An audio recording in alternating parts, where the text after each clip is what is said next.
Bob Soran was born and raised in Klamath Falls, Oregon. At the age of 17, he attended Cal Poly in California. After college, Bob joined Golden Farms, a company started by his father in Modesto, California. In 1973, it was purchased by Beatrice Foods. Bob stayed on working for Beatrice and was later relocated to Dallas, Texas. While living in Dallas, he was assigned to work in Denver, Chicago, and London. In 1985, Beatrice moved Bob to Sarasota, Florida.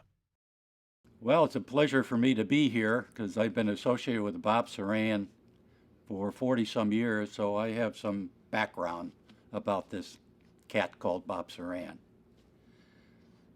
Bob Soran.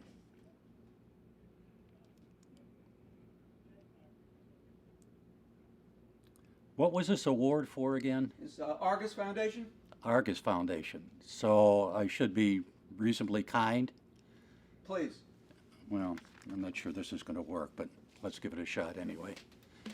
Bob and I work for the same company, but our paths really crossed in the early 80s at Tropicana. Bob was named president, and at the time, I believe he was the fourth president in 4 years. So as the occasion rose, I had an opportunity to ask him, Bob, did you rent or did you buy in Florida? When he told me he bought, I felt comfortable that this was a guy that had lots of guts and lots of confidence. And confidence he did. What Bob brought to Tropicana was a mantra of communication.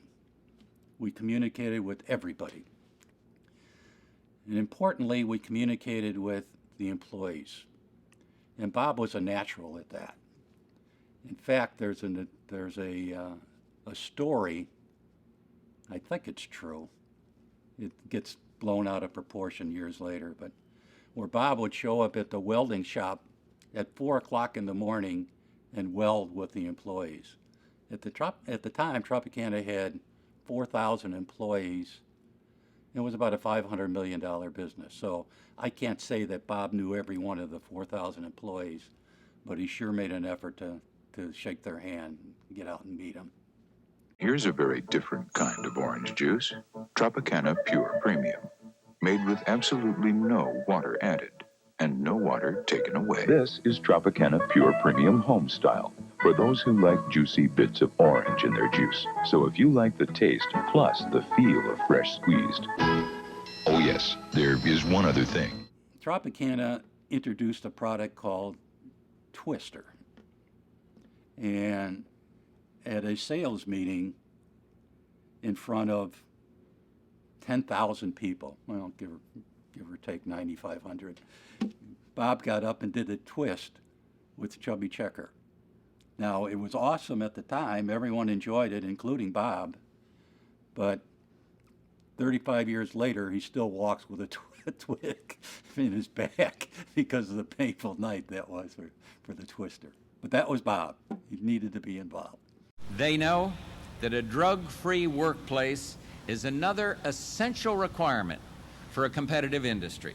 And I have the highest praise for Tropicana's anti-drug program, and I'm deeply grateful to your former president, Bob Soran, and Vice President Martin Goodfriend for their hard work with our Presidential Drug Advisory Council. Just a couple of weeks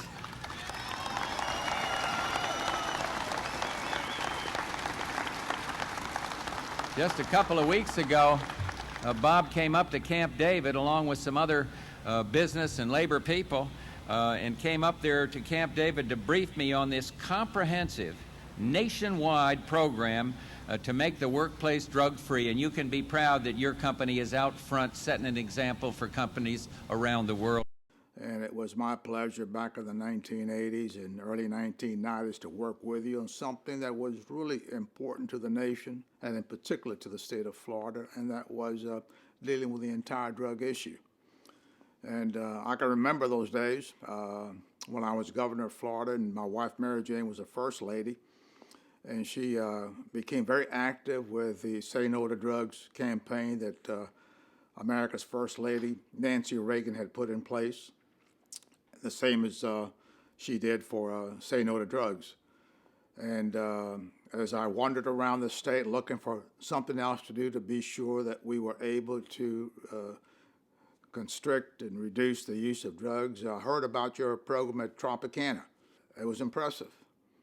And so I urge you to take this beyond Tropicana, take it throughout Florida, which you did in a very, very successful way. And I think one of the best things I can recall is that President George H.W. Bush, who appointed me the United States Drug Czar in 1991, decided to have a retreat at Camp David on the subject of dealing with the drug issue in the United States, on how we can better contain it, how we can better communicate to the public the dangers of the use of drugs. And one of those things that we decided to do was an initiative on drug-free workplaces. And you were invited to join us at Camp David. And you did a heck of a job making your presentation. And now you became a national figure. At Marina Jack, I was there one weekend for a big bash. As often, I think every weekend, they have a band on the deck. And it was packed. So Bob and Suzanne came in to attend, the function. So it was just absolutely awesome. Great music, sitting on the yachts, enjoying ourselves, and just was wonderful. Then, of course, Bob walks up to the stage while the band stopped playing and Bob walked up. So I thought what he would do is he would address, the audience and thank everybody for coming. So about that time, Bob turned to the band, shook his head, and they started playing. And Bob belts out Okeechobee whiskey like a world-class rock star. I was literally floored. It was unbelievable. During that time with Tropicana, Bob had the opportunity to buy a minority interest in Marina Jack. In the early 2000s, Mr. Graham passed on, and Bob and Suzanne had the opportunity to buy 100% of Marina Jack. Well, all he did was make this thing just a jewel, this thing called Marina Jack a jewel. He reinvigorated the slips, built more, upgraded the quality of the slips. He refreshed the restaurant, added to the restaurant. In 2015, they set out comparing themselves to all of the marinas in the world. And wouldn't you know it, they won the best in their large class, which is 300 slips and up. Marina Jack, without question, has become the best marina, the most impressive marina on the west coast of Florida and beyond. Suncoast Foundation was founded over 30 years ago, and it was a result of an effort by a group of Sarasota leaders, of which Bob Soran was one, who felt there was a need to give back to the community and to create some kind of a foundation or an organization that would serve special needs children. That was the genesis of Suncoast Foundation. Bob was one of the key players early. Suncoast Foundation has, over the years, built over $20 million worth of facilities for different agencies that serve special needs children, adults, underprivileged children, and through all of that construction, the agencies, there are 5 agencies, are able to devote all of their fundraising efforts to programming, because the foundation charges $1 a year rent. So it's basically rent-free space for those agencies. Big spectator fleet here in Sarasota, traditionally one of the biggest races of the season on the U.S. Tour. Always 4th of July weekend here in Sarasota as Miss Geico rounds the outside edge. The first event was the Suncoast Offshore Grand Prix boat races. That started out, 33, 34 years ago as a weekend event. It has evolved over the years into a full week of activities. It has been one of the key fundraisers for Suncoast Charities for Children and the foundation. One of the pieces of that was the fireworks, the July 4th fireworks. And, they were community fireworks. Well, in the early years, the city of Sarasota funded the fireworks up until 2007, when the city had some budget issues.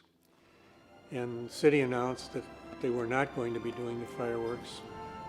Bob stepped up for Suncoast Charities and for the community. Marina Jack has funded the fireworks ever since that time. Now, still today, I believe that most people think that the fireworks are funded by the city of Sarasota, but they aren't. They're funded by Marina Jack. Suncoast Charities has been fortunate to benefit from that through the sponsorships that Bob gets for the fireworks, and there's a contribution made to Suncoast Charities after the fireworks. In addition to that, Marina Jack puts on a holiday boat parade, which has been a staple in this community for many, many years, and it's the same kind of a situation. Bob organizes it, he gets sponsorships, and the charity gets some kind of a contribution after that. New Year's Eve fireworks, same situation as the July 4th fireworks. Marina Jack is the one that pays for those, organizes those, and again, it's a community benefit, but I don't think that many people realize that it's not the city, it's Marina Jack that funds those events. I have a lot of thoughts about my husband. I respect him so much for all he's done in the business world, and especially because he's been such a people person and always had time for all the employees and had a lot of respect from them. He's in another world today doing his machines. And I have to say, he doesn't change a light bulb, but he will build a 5-foot chandelier. So he's kind of amazing. And he not only build, but he designs everything himself. So there's nothing that goes on around here that he doesn't make or isn't able to make for the stable or for his shop or the house, anything. Always had a propensity for equipment and cars. Worked in a service station when gas was 25 cents a gallon, pumping gas, and the gentleman there taught me how to do a little gas welding. I built a boat from scratch with a injected Oldsmobile in it, and kind of went from there, switching over to cars. I always enjoyed automobiles and enjoy trying to make them a little different, have a point of difference with them in some form or fashion, whether it be performance or the way they look or some unique attributes. So very much enjoyed building cars. I think if there's a correlation between building cars or equipment of any type and business, that helped me the most was the fact that I always wanted to go out on the factory floor. If you get closest to the person that is handling or touching the product that you're producing, whether it be orange juice or Naugahyde coated fabrics or in the restaurant business, the food, if you talk to the people that are actually on the front lines and touching the product, you find out what you can do different to improve the process of the product. That's similar to what we would do in making an automobile. You always want to make it better, but I've always been fortunate to have an ability to look at a mechanical process or processing line and grasp what it's doing and how maybe it could be improved. And that's helped me in my business life at Uniroyal, Tropicana, Marina Jack, or Swift & Company in Europe. It's been something that's helped me. And a little bit because I'm mechanically inclined, I think, helps. But you also have to deal very much with the people side of it. If you don't have good people and you don't empower them and you don't give them responsibility and reward them or acknowledge their success, you've missed a big opportunity in my mind. I don't know who the nominating committee was, but I give you a thumbs up because, in my view, you couldn't have found a better candidate than Bob Soran.